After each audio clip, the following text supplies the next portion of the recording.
I'm just getting ready to go to my class. It's a Monday, so it's MBC day for me. Every Monday nights from 7:30 to 9 o'clock, I go to Adam's class. Adam, Boyce, and Bob teaches MBC martial blade concepts. And it's where I can learn further about knife defense classes. And towards the end of the hour and a half, he teaches some gun stuff. So even if I'm not a guard anymore, I still would like to continue learning how to, you know, to defend with a pistol and what goes about handling it the correct way and making sure that we are on the side of caution, making sure that even if we're with a weapon, we know that we are using it for self-defense. So what I love about MBC is that it's very practical and there's none of this fancy moves. It's all about how to defend yourselves and knowing where to strike. And I've started seriously training just last year. I think towards the end of 2021, I started for a few times, but never really taken it seriously until just before the conference last September. So this time, hopefully, I can focus on it. I know it's another martial arts I'm using, but it's really different because I have Taekwondo where I can exercise the sparring, the sports side of martial arts, and I do enjoy Krav Maga because it's something that I can apply in the streets. It's more practical and it's more intimate for me because it allows me to defend myself in tight places and how do I strike correctly. And when it comes to edged weapons, I do enjoy training with MBC.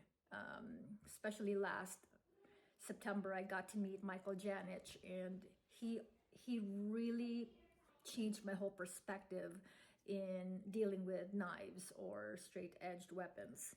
And thankfully, Bob Boston and Adam Boyce, they've really kept the class going and made it more interesting, even for someone like me, who's, the not to put down being a woman, but in reality, it's more imperative that women like me with the profile of being the much smaller individual can still defend him or herself with any edged weapon.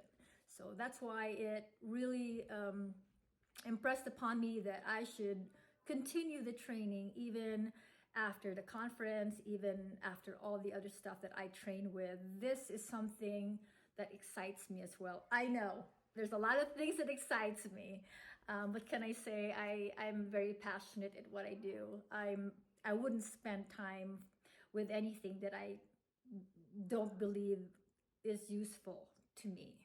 So I do like the competitiveness in Taekwondo. That's something that I know I left years ago after getting my black belt, and I had no intentions of going back to it until I decided to bring my children along and teach them how to slowly get their self-confidence and learn how to be a sport when it comes to tournaments and competition, and learning how to pull punches and take punches, and it's very good for their character. I believe so. I believe that martial arts as a very young kid can teach you so many things. And in my experiences, it taught me how to endure a lot of not just the physical aspect, but the mental as well. I'm able to, start over and, having gone through so many different disciplines, at the very end, we all go through the same thing. There's endurance, there's perseverance, there's confidence, and learning how to work well with others, even in defeat. Because even if in tournaments we don't win, we still learn from the experience. We learn from our partners that we train with, we learn new techniques, and we become smarter when we train. Hopefully, That is where I'm headed. It's an uphill climb every time because there's always something new, there's always someone better and stronger. And being a woman who's sometimes 100 pounds on a good day, and also fighting arthritis. I have osteoarthritis and symptoms of fibromyalgia, which I've been struggling since late last year. I felt like I have to work harder and yet be smarter about it. If I feel like some of the drills are not making me like feel better, or if it's hurting myself, I have to listen to my body now. Back in the day, I can just go train 4 hours straight nonstop and I'd be okay the next day.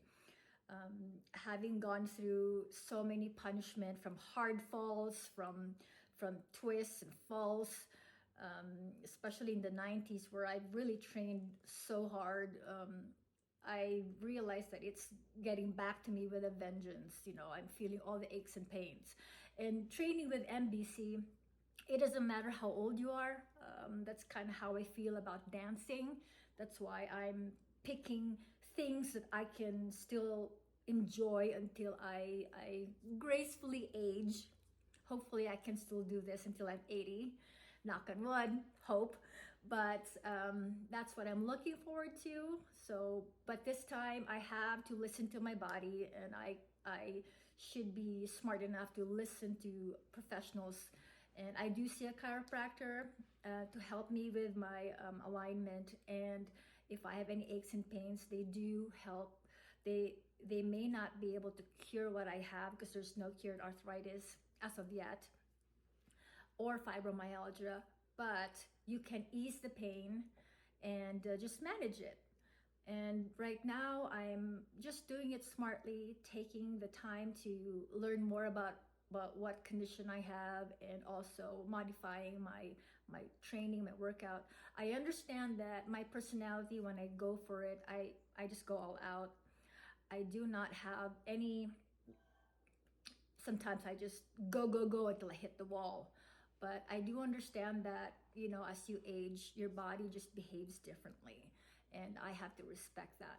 And I want to encourage all the women out there who may not be in their 40s, who, regardless of what age you're in, if you have something that you're struggling with, like could be arthritis or something else, you can still do something that you're passionate about.